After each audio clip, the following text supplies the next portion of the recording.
business news. The news at 7 on Nationwide 90 FM. Good morning, I'm Tana Thomas. Coming up in the news at 7 for this morning, Monday, July 30, 2018. The fire at the Riverton disposal site is expected to be under control by mid-morning. The supply of asphalt is expected to be normalized by the end of this week, following the completion of maintenance work at Petrojam today. Embattled chairman of the Spectrum Management Authority says he's leaving the decision for him to be removed from the board up to the Science and Technology Minister, Dr. Andrew Wheatley. In international news this morning, the first election without a long-time leader Robert Mugabe is set to get underway in Zimbabwe today. In the sports report, Jamaica's track and field athletes will seek to improve the country's medal count when the Central American and Caribbean Games continues today. And in business this morning, the Jamaican dollar is now selling for an average $134.80 against the U.S. The details coming up next.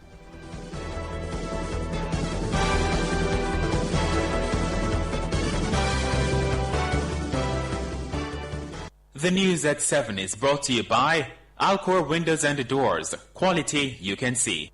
If it's news, it's got to be Nationwide 90 FM.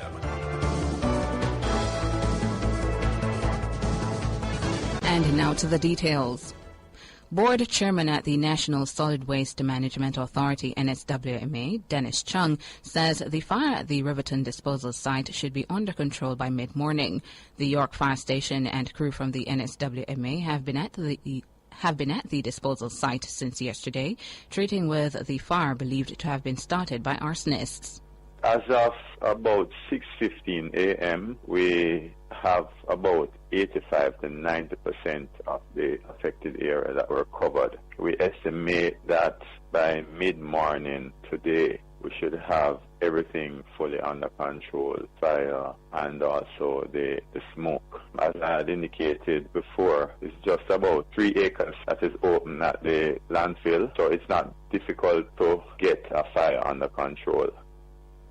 He says the acreage that had been affected indicates the fire may have been deliberately lit. What we found out, though, is that the 2 acres that were actually under fire, actually 2 of the 3 acres, which points further to the fact that it would have been deliberately set because it wouldn't normally have spread that quickly. So we think that there was some assistance given to the fire to get it to spread so quickly. Meanwhile, the board chairman is expressing gratitude to all the entities that rendered assistance, including the China Harbour Engineering Company, CHEC. We had to call on CHEC, China Harbour, and they willingly gave us some equipment to use on it. So we want to express our gratitude to CHEC and the people from the NSWMA and the York Park Fire Station and Harbour Tree that were out there battling the blaze until early this morning, like about 6 a.m. this morning. People had left, gone home and showered and were back there. So it takes a significant toll on people also when we do that. But by mid-morning, as I said, everything should be under control. Dennis Chung, board chairman at the National Solid Waste Management Authority, speaking with Nationwide News. This is the second fire at the site since yesterday. In a statement to the media, the NSWMA says Prime Minister Andrew Holness has asked the authority to increase security and surveillance at all disposal sites. The NSWMA has also ordered an immediate investigation into the circumstances that led to the fires at the dump. Mr. Chung says the authority is conducting checks to find out whether or not there were any procedural breaches in security access. He says the authority will also be ensuring additional security measures are put in place to prevent persons accessing the dump. The supply of asphalt is expected to be normalized by the end of this week following the completion of maintenance work at Petrojam today. The plant where asphalt is produced has been out of operation for maintenance work, resulting in a shortage. This has led to a delay in the reinstatement of road surfaces by the National Water Commission after installing pipe facilities. General Manager at Petrojam, Winston Watson, says the market should be normalized by Friday. We're getting another shipment on Monday that will give us another day or two. We're starting up the refinery on Monday, and we hope that by about Friday we should be in full production and the market will be normalized. Mr. Watson says while the asphalt refinery has been out of operation, Petrojam's supply had been depleted, causing the shortage. The plant went down for maintenance a month or so ago, and we basically have run out of the inventory that we had. We have been constantly importing to meet the demand, but the amount we can get is not adequate to meet the demand. Now, primarily you have to understand that there are not many asphalt refineries in the region. In fact, Jamaica has one, the rest of them are in the States. And so we have to be importing from the U.S. to Jamaica, and the volume we're able to get is just not able to meet the supply. He says the plant is normally out of operation for maintenance once annually. You normally shut it down once a year or so to re-energize the catalyst that makes the gasoline. So we came down for maintenance, but we found some additional maintenance work that had to be done before we could start up, and that has caused some of this situation. So you found some things that you didn't plan for. This routine maintenance discovered that there are some additional issues at the plant. Additional work, right. So we had to make sure we fix those. Winston Watson, General Manager at Petrojam, speaking on Nationwide at 5. The asphalt refinery has been out of operation since mid-May. Embattled Chairman of the Spectrum Management Authority, SMA, Trevor Forrest, says he's leaving the decision for him to be removed from the board up to Science and Technology Minister Dr. Andrew Wheatley. He made the statement while responding to questions on Nationwide at 5 on Friday. Mr. Forrest is also a senior advisor in the Ministry of Science and Technology. The opposition People's National Party on Friday called for Mr. Forrest to resign or be removed from all public sector boards. It follows claims he attempted to improperly influence the SMA to hire Caroline Warren. Last week, Mrs. Warren resigned as managing director of the National Energy Solutions Limited (NESL) after a controversy about a drug conviction some 25 years ago. Mr. Forrest says the portfolio minister should decide if he should continue to serve.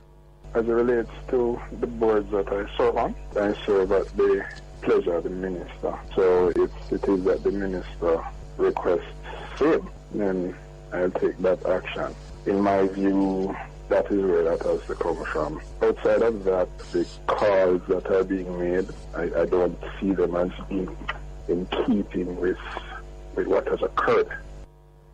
He told a Nationwide at 5 on Friday that he sent in Mrs. Warren's resume for consideration after the application period had already ended. I didn't instruct anybody to hire anybody. All that occurred was a submission of a resume to be included in the process. I don't Mr. Forrest, know how 1 second, we just want to... that I'm influencing hiring when I at no point in time instructed anybody to hire anybody. All right, Mr. Forrest, did you ask for her resume to be included in the general pool of applications or the short list of those candidates? Well, think about it. The general pool had already passed. You have already... We're now down to the short list. Right. Mr. Forrest says Mrs. Warren had sent her resume to him. However, he's unaware who had told Mrs. Warren to send him the resume. The SMA chairman says due to his own tardiness, the resume was not submitted before the deadline ended. But he's contending there was nothing in the policy that indicated he couldn't submit an applicant's resume after the deadline. We have a policy, right? And I asked about it, having read it myself. Yes.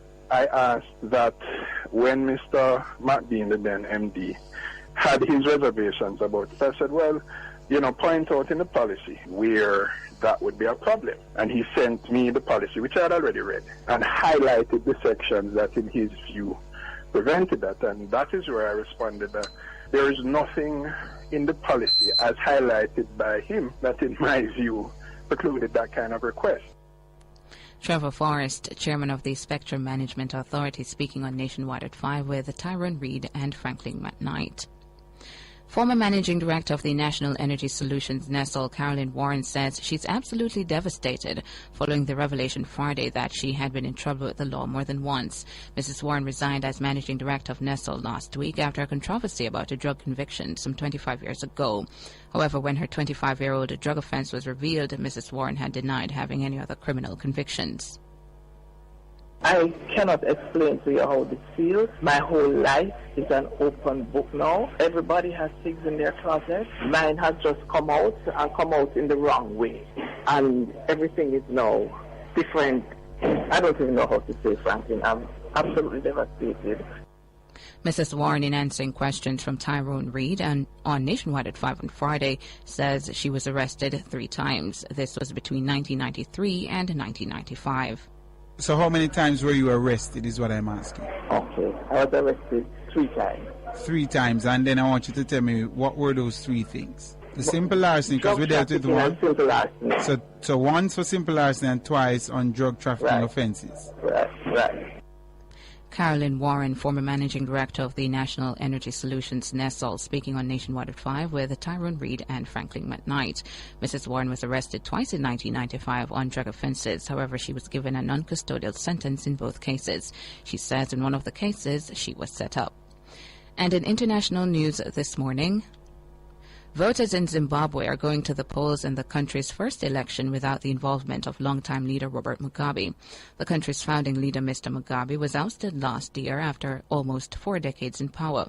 The main contenders in the presidential vote are incumbent Emerson Mnangagwa of the ruling ZANU-PF party and opposition leader Nelson Chamisa. Parliamentary and local elections are also taking place. Polls give Mr. Mnangagwa, though thought to be 75, a narrow lead over his 40-year-old rival who leads the Movement for Democratic Change Alliance. And that's your news at 7. Up next is sports.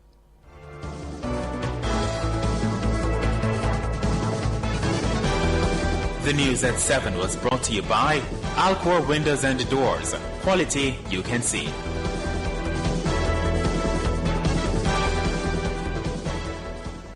Nationwide 90 FM, radio's respected and feared award-winning news team.